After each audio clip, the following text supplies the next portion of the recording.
Malaysia better prepared for this crisis? And my answer in a word is yes. Yes, simply because we never subscribed fully to that no-holds-barred capitalist system that got the United States, United Kingdom, and many other countries in trouble today in the first place. Because we learned from what happened in 1997. Because we made sure that we put in safeguards into our economy based on what happened in 1997. Because we thought, after what happened in 1997, that Western capitalism is not all that good, and that we should go our own pace as far as liberalizing our financial sector is concerned, as far as making sure that we diversify our financial sector from one that is conventional to one that is Sharia-based or Islamic banking and finance. And as a result, we weren't as badly hit as many other countries. Last year, I remember they asked CEOs of Malaysian banks, what is your exposure to subprime debt? And many of them said it was marginal or negligible, which is true. Malaysian banks never bought subprime bonds, simply because we thought that they were too risky. And the risk management of Malaysian banks actually worked in our favor this time. Many people thought after 1998 the risk management in Malaysian banks are too stringent. They don't give up loans easily enough to businesses. But in this case, it actually saved us. Because our banks, our EPF, our Khazanah even, wasn't exposed to this kind of toxic assets that many other countries and many other investment vehicles were exposed to today. So I would argue today that it is simply because of the reason why the Malaysian government, incidentally by our national government, decided to go its own way in terms of opening up, in terms of liberalizing, in terms of taking our own pace in embracing capitalism and liberalizing our financial sector, that today we find ourselves safe.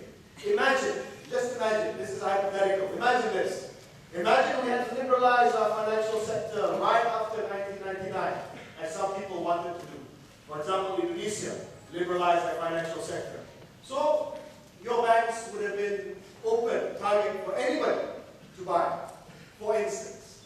So, for instance, the Royal Bank of Scotland had bought Public Bank or Maybank after 1998, 1999. This is just a hypothetical, okay?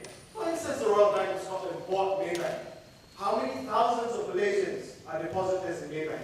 And the Royal Bank of Scotland had to be bailed out by the UK government. There would have been uncertainty. Depositors here in Maybank, owned by Royal Bank of Scotland, would have done a run on the bank. There would have been a financial crisis in Malaysia. That's an example. I know it's a far-fetched example, but nonetheless, it's an example that could have happened had we liberalized our economy after the 1997-1998 financial crisis. So we learned a lot of things. And I believe that Malaysia is better placed to withstand the crisis because of what we did after 1997-1998. What did we do? We instituted certain things, capital controls, we pegged the ringgit. Those things are pretty much all history. But what it did do is it created an institutional memory in Bank Negara, in Treasury, amongst our economists at EPU, that we must take our time as far as liberalizing our economy is concerned. We must make sure that risk management in our economy, in our financial institutions, in our sovereign wealth funds are conducted in such a way that we don't rush into things.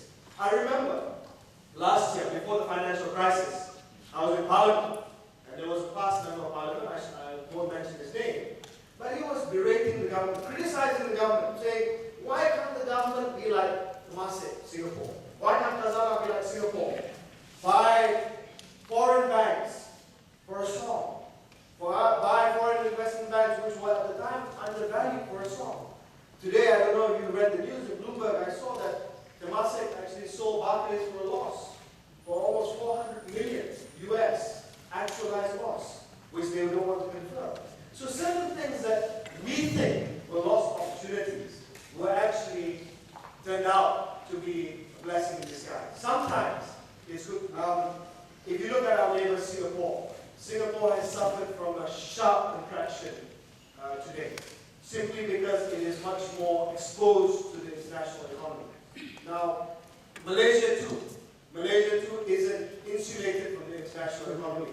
Bank Negara issued figures last week saying that for the first quarter of this year, we contracted in excess of 6%.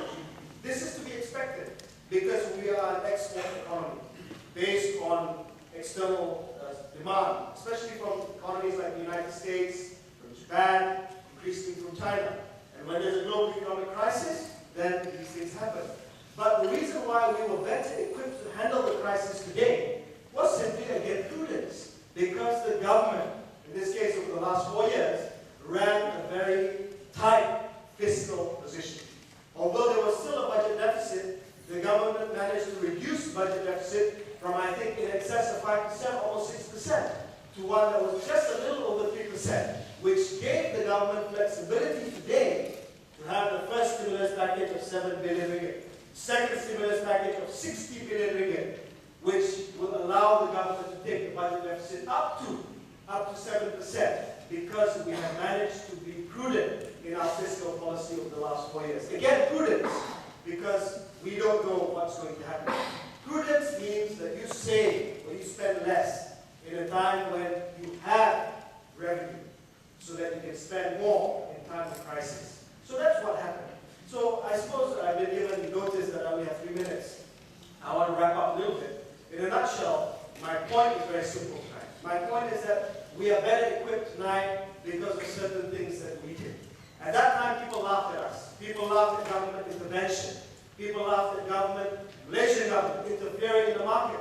People laughed at the Malaysian government interfering in the capital markets. People laughed at the Malaysian government helping Malaysian companies. They called it bailouts. Well, today, guess what's happened? The United States government has already spent $2 trillion US bailing out US banks, US car makers, and other US businesses.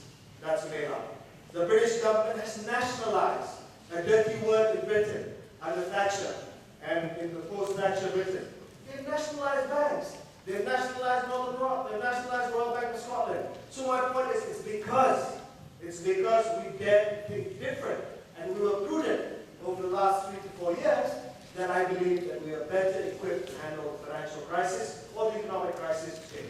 Now, I'll leave it at that, and there's a bigger point which Professor Hassan mentioned earlier, which was the long-term goal, One Malaysia. I hope that I have more time to explain on that. Thank you very much.